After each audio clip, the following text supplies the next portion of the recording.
Hello दोस्तों, नमस्ते प्रणाम। मैं सुनील यादव आज अपने यूट्यूब चैनल पे आप सब लोगों को स्वागत करती हूँ। और आज आप सब लोग के बीच में छोटा सा सुधार लेके आ रही हूँ। आप लोगों को कैसा लगा कमेंट बॉक्स में जरूर बताना, लाइक सब्सक्राइब शेयर जरूर करना और अपना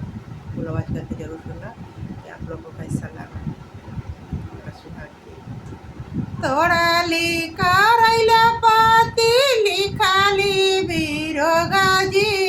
पूरी कामाई राजा हमाई का दिहाजी पूरी कामाई राजा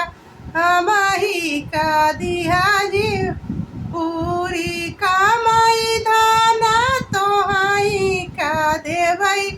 जी अपने नहीं हरे धाना का भौजी नी जायु जी अपने नहीं हरे धाना का भौजी नी जायु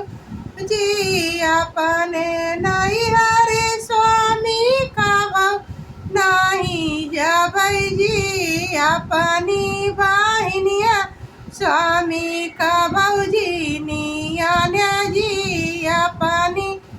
वाहिनिया स्वामी का भौजी निया जी अपनी वाहिनिया धाना का भाऊ नहीं आनब जी अपनी वाहिनिया धाना का भाऊ नहीं आनब जी पड़ला भायन के बियाह में जबै जी पड़ला भायनवा के बियाह में जबै जी पड़ला भायन के बियाह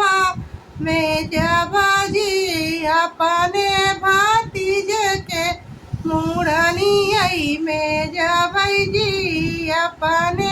भातीज